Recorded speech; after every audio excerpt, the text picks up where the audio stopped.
बिस्मिल्लाहिर्रहमानिर्रहीम। जी तो स्टूडेंट्स, उम्मीद करता हूँ आपको ये इंट्रो समझ आ गया होगा कि जहाँ पर भी हमें आयोटा स्क्वायर मिलेगा हम उसकी जगह -1 करके इसे इवेल्युएट कर सकते हैं।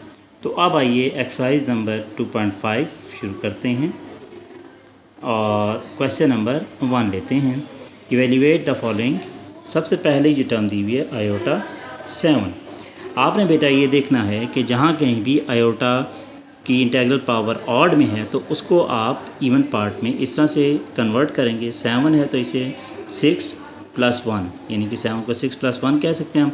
तो 1 iota will be of power 6 and the other one will be of power 1। इन दोनों को अगर आप एक्सपोनेंट लॉ लगाएंगे तो आयोटा 7 ही बनेगा।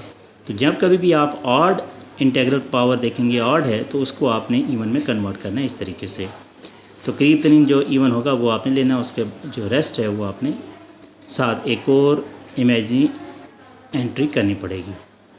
अब बेटा ये आयोटा 6 है, आयोटा 6 को आपने आयोटा स्क्वायर का इंटीग्रल पावर बनानी है। 3 बनेगी, साथ आयोटा चल रहा है बाहर। अब आयोटा स्क्वायर -1 है, ऊपर पावर 3, बाहर आयोटा। याद रखिए स्टूडेंट, जब कभी भी पावर ऑड होगी तो ये जो नंबर का जो साइन है इसमें कोई चेंज नहीं आती। जब ऑड हो तो नीचे बेस के साइन में कोई चेंज नहीं आती, वैसा ही रहेगा। प्लस है तो प्लस, माइनस है तो माइनस। तो ये माइनस इस तरह ही चलेगा। उसके बाद फिर आपने इसकी ये याद रखिएगा, जब भी पावर होगी ऊपर तो इसका ताल्लुक साइन से भी है, नंबर से भी है। तो ये बहुत ज़रूरी है आपको जानना कि जब कभी भी ब्रैकेट में के बाहर पावर ऑड है तो बेस के साइन में कोई चेंज नहीं आएगी। अब ये साइन का मामला हो गया। फिर उसके बाद 1 की कोई सी पावर 1 ही होती है, बाहर आयोटा है तो ये आंसर आया माइनस आयोटा। तो आयोटा 7 को इवेल्युएट करेंगे माइनस आयोटा में। इसी तरह बेटा आगे आयोटा 50 है। तो 50 क्योंकि इवन है तो ये तो इंटीग्रल पावर बनती है आयोटा स्क्वायर की। तो आयोटा स्क्वायर की 25 पावर बनती है 50।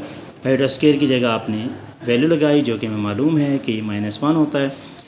अब ऊपर जो पावर है क्या है, ऑड है, 25 ऑड है तो ये साइन इसी तरह ही रहेगा, माइनस रहेगा, चेंज नहीं होगा। और 1 की कोई सी पावर 1 ही होती है तो आंसर आपका बनता है -1। अब बेटा इस तरह नेक्स्ट पार्ट। अब यहाँ पर एक बहुत ज़्यादा इंपॉर्टेंट चीज़ मैं आपको बताना चाहता हूँ कि अगर ये ब्रैकेट्स के अंदर होल पावर 8 है तो सबसे पहले इस पावर की मदद से आपने ये सॉल्व करना है कि अगर पावर इवन है तो साइन प्लस हो जाएगा। प्लस है फिर भी प्लस, माइनस है तो फिर भी प्लस आएगा, ये याद रखिएगा। इवन पावर में एक्सपोनेंट के जो साइन है वो पॉजिटिव हो जाएगा। अब साइन का मसला हल हो गया। अब आयोटा 8 है हमारे पास। Iota 8 is the 4th integral power of iota square. Iota square क्या होता है, -1 तो ऊपर पावर 4। अब इवन है तो इवन में साइन हमेशा पॉजिटिव हो जाता है और 1 की कोई सी पावर 1 ही आएगी। तो इसकी इवेल्यूशन हो जाएगी 1 में। इस तरह बेटा पार्ट नंबर 5 है माइनस आयोटा होल पावर 5। तो होल पावर 5 का मतलब है माइनस जो है ना माइनस ही रहेगा, बाहर लिख देंगे। अब आयोटा 5 को हम सॉल्व करेंगे, इवेल्युएट करेंगे। क्योंकि ये माइनस इसलिए रहा कि ये ऑड पावर थी तो ये माइनस है तो ये बाहर लिखना पड़ेगा।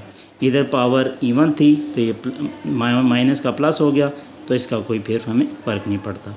लेकिन जब पावर साइन माइनस है तो ऑड पावर में साइन माइनस हुआ तो इसका मतलब ये होगा कि साइन को हमें बाहर लिखना पड़ेगा। अब आयोटा की इंटीग्रल पावर 5 को इवेल्युएट करेंगे जिस तरह से हमने सीखा पहले।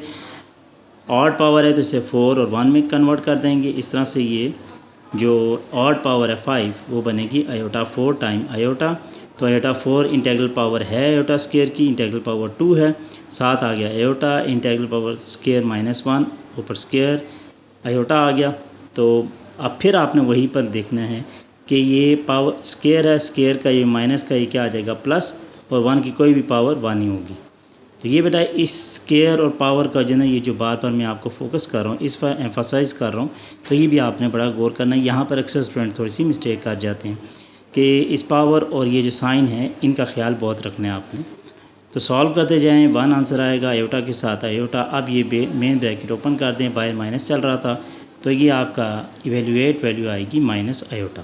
तो इस तरह से आपने इस टर्म को इवेल्युएट कर लेना।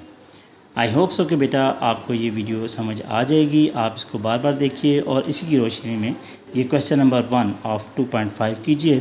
तो बाकी क्वेश्चंस के लिए मिलते हैं थोड़ी ब्रेक के बाद। अपना ख्याल रखिएगा। सेम इस्लाम टू योर पेरेंट्स। अल्लाह निगहबान।